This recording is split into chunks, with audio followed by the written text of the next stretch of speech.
ओम शांति। नंबरवार किसका रिगार्ड कैसे रखना चाहिए बाबा तो हर एक को जानते हैं ना। किसको कहें तो ट्रेटर बनने में देरी ना करें। अगर बाबा सामने से कह दे ना कि आप ऐसा करते हो तो वो आत्मा ट्रेटर बनने में देरी ना करे। इतना दे अभिमान आ जाता है। ये नहीं सोचते कि कौन कह रहा है भाई आपको, वही कह रहा है जिसने आपको अडॉप्ट किया है।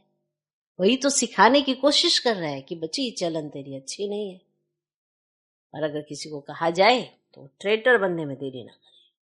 और फिर जब कोई ऐसा ट्रेटर बन जाता है तो फिर क्या होता है, फिर माताओं और कुमारियों पर भी बंधन आ जाते हैं। क्यों? क्योंकि वो जाके बुराइयां करने लगते हैं, यहाँ ऐसा होता है, यहाँ ऐसा होता है। तो जो लोग अनजान होते हैं, जिन्हें कुछ पता ही नहीं होता, तो नेगेटिव बातें तो बहुत जल्दी सुन के सब अपनी मनोस्थिति बना ही लेते हैं, तो फिर बंधन आ जाते हैं। और अगर उनपे बंधन डलवा दिए तो उनको क्या लगता है, हमने पुरुषार्थ कर लिया। इसका इतना नुकसान होता है, इतना पाप कर्म बनता है कि वो सोच भी नहीं सकते हैं। शांति तो बड़ी दूर की बात है, सुख तो बहुत ही दूर है। उन्हें खुद भी एहसास होने लगेगा थोड़े समय में कि हमने क्या कर लिया। इसलिए बाबा कहते हैं रोज रोज खबरदार करते हैं, ऐसा कोई कर्म नहीं करना, ऐसी कोई चलन नहीं चलना। तो फिर अगर किसी को बाबा ने कहा कि बच्ची तुम्हारा ऐसा है, अब देखो प्यार से बाबा समझाता है ना, शिक्षा देता है। अब कईयों को शिक्षाएं भी कड़वी लगती हैं क्योंकि उन्होंने सुधरना नहीं होता, तो वो ट्रेटर बन जाते हैं। कि सोचते अरे हम ट्रेटर थोड़ा है। जहां की भी, जहां आप रहते हो, बाबा की यज्ञ की अगर बुराई करते हो तो आपसे बड़ा ट्रेटर कोई नहीं है। ट्रेटर वही जो यज्ञ में रहते यज्ञ की बुराई करे, वो ट्रेटर ही है।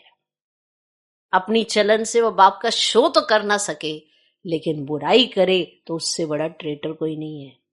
कई घर में रहते ही हैं लेकिन बुराई करते रहते हैं। इसीलिए बाबा ने शुरुआत वहीं से की कि यज्ञ से बहुत प्यार होना चाहिए। यहाँ तो हड्डी हड्डी दे देने के लिए तैयार होनी चाहिए आत्मा। कोई सेवा करते हैं तो अगर कोई तारीफ नहीं करता तो भी उन्होंने फीलिंग आ जाती है और नुकसान करना शुरू कर देते हैं। ऐसे ट्रेटर गिरी जो करता है उसका कितना नुकसान है। वो तो ट्रेटर बना ही बना, लेकिन उसने माताओं पर, कन्याओं पर बंधन डलवाया तो ये कितना बड़ा पाप कर्म कमाया। सितम सहन करने पड़ते हैं क्योंकि फिर घर वाले रोकते हैं, नहीं वहां नहीं जाना, हमने ये सुना है, वहां नहीं जाना।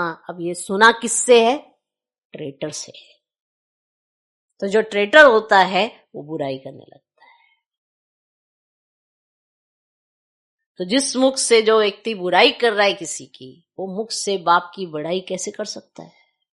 क्योंकि बाप की मुरली तो क्या कहती है, जो कहती है उसके हिसाब से वो आत्मा चलती नहीं है।